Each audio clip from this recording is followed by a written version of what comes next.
everyone. Innumerable cries ask for your help. These are the lines which you see on the monument of Marcel Junod, which was erected in Japan.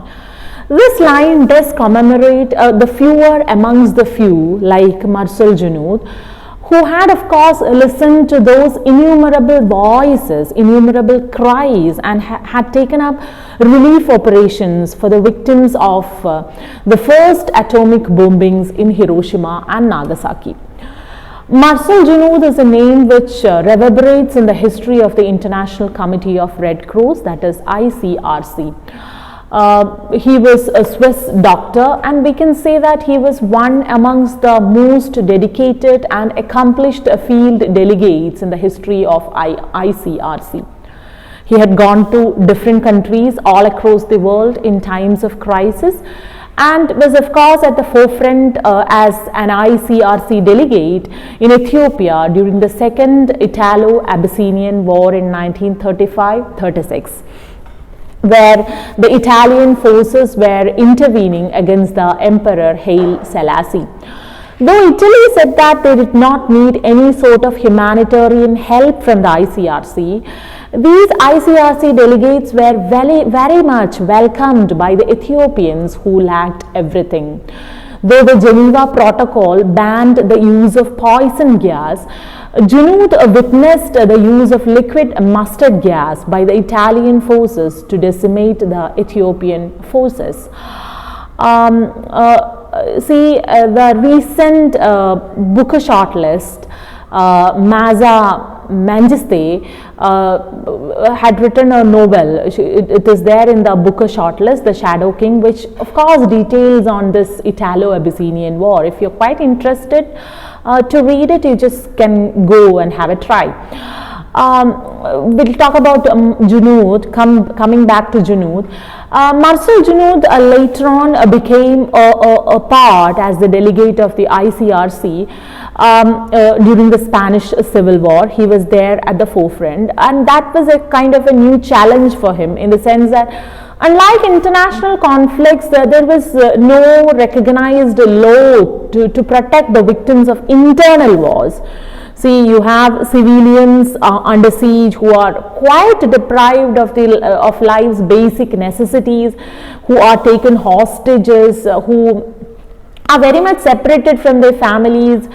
And though Junod's plan was of course to stay for almost 3 weeks there, he did stay there for almost 3 years till the war came to an end in 1939.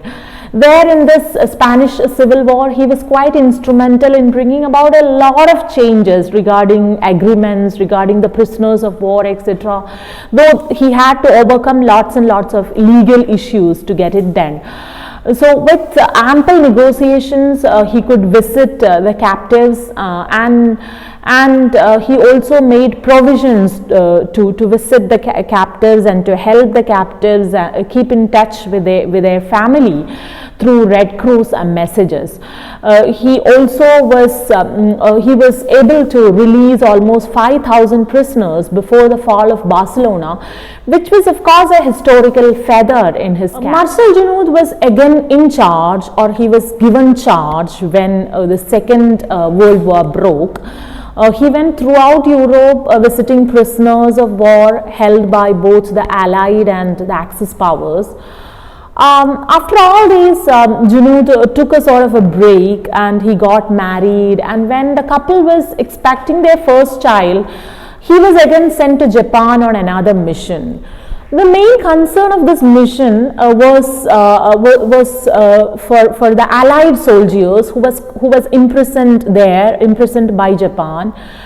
But the moment Junod reached there in Japan on August 9th, news began to get circulated on the US attack on Hiroshima, which resulted in the devastation of the whole of the Hiroshima population.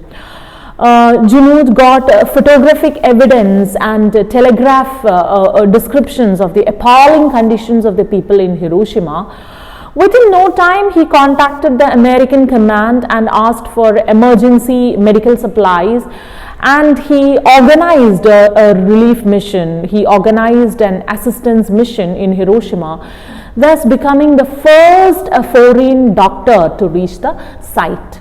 After the Second World War, he worked for UNICEF for some time, and because he had some health complications, as his health did not permit him to stand for long hours, he quite very much settled there in Europe in 1950, and he founded an anesthesiology department in Cantonal Hospital, Geneva, and became the first professor of anesthesiology in the University of Geneva. Of course, he has received so many honors and so many medals for his exemplary humanitarian service. To talk about a few, he had received the gold medal for peace of Prince Carl of Sweden in 1950. He was posthumously awarded the Order of the Sacred Treasure by the government of Japan.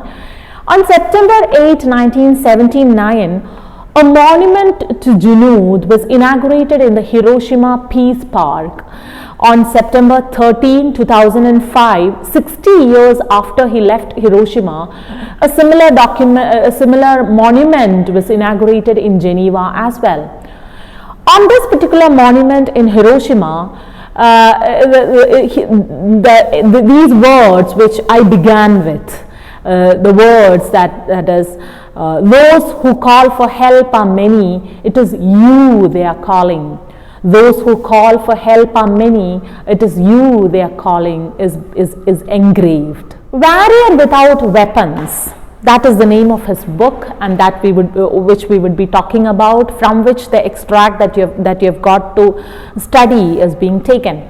Warrior Without Weapons, which he wrote in the year 1947, covers the most volatile periods in the history which he was very much part of. The experiences he had covering the Abyssinian War, the Spanish Civil War, the Second World War, which we of course detailed on before. This particular book is a very compelling, touching and readable account of the job, or the job that he took, being part of, being the delegate of the Red Cross. Red Cross, which he calls as the third combatant, because in any conflict, a combatant fights with war, right? Now here you have a third combatant who does fight without weapons, but have to fight anyway. They do fight, but they do not have weapons with them. That is why you have warrior without weapons. So they are, as the title suggests, warriors without weapons. Now this book gives you a very detailed account of the struggles that the Red Cross had to take up to ensure the equality of treatment for all the people, the sick and the wounded, irrespective of whether they are your friends or your foes. We get to know, from this book, we get to know how stubborn and how disciplined Junod was in ensuring his mission, and how courageous he was when he had to face critical moments in his life, critical moments in his profession, dangerous situations he had to overcome. And he had, of course, he overcame all these obstacles as a delegate by taking quick, apt, grave and diplomatic decision in a very apt manner. Now let's talk a bit about the first atomic bombing in the history of the world. At the very beginning of the Second World War in 1939, the atomic bomb as such was not invented. But scientists, including Albert Einstein, had found that powerful explosions would be possible by the splitting of an atom. The then President of US, Franklin Roosevelt, set up the Manhattan Project to make this explosion a reality. Of course, they did test this bomb for the first time in the New Mexico desert. During the Second World War, when the Allied powers had already defeated Germany, and the Second World War almost came to an end. Japan, however, decided to stay on. They decided not to surrender and to fight on, to stay on till the end, though they did not have a chance of winning. As you all are familiar with, it was with Japan's attack on Pearl Harbor that US, though they had hoped to remain quite neutral during the Second World War, turned against the Axis powers and joined hands with the Allies. In order to put an end to the whole business of the World War II, the then US President Harry Truman, who became president right after the death of Roosevelt, gave orders to drop the massive little boy and the fat man on the Japanese cities of Hiroshima and Nagasaki. The bomb was taken in a plane called Enola Gay, which was piloted by Colonel Pearl Tibbets. The bomb dropped on Hiroshima was made of uranium, and that of Nagasaki was made of plutonium. On August 6th of 1945, little boy was dropped on Hiroshima, causing 70,000 mortalities at the very moment and thousands due to radiation poisoning. Before Japan could actually comprehend the whole situation, 3 days after, on August 9, 1945, the fat man was dropped on the city of Nagasaki, killing almost 40,000 people immediately and thousands of them in the coming days.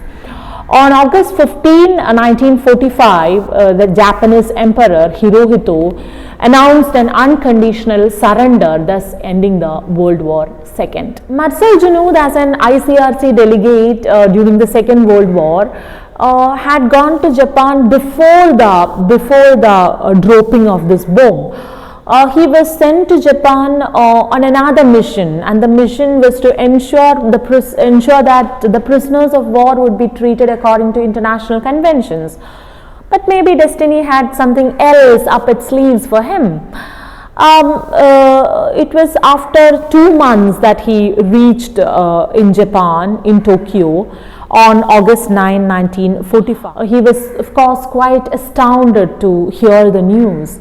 Accompanied by an American investigation task force, two of the Japanese doctors, 15 tons of medical supplies, Junod actually visited all the hospitals in the region, distributed the medical supplies that was needed there, and personally took the charge of all the urgent medical care that they needed as a surgeon, and he could of course save thousands of lives. He also gathered photographic pictures of this disaster, and he did send them to ICRC, which was then distributed all over the world. Junod, right after coming back from Japan, detailed on this devastation, which was of course published amongst his other experiences in the book Warrior Without Weapons, and from which the extract that you have to learn, that is the first atom bomb, is taken. We will of course detail on the extract which is titled The First Atom Bomb in the next video. Thank you all.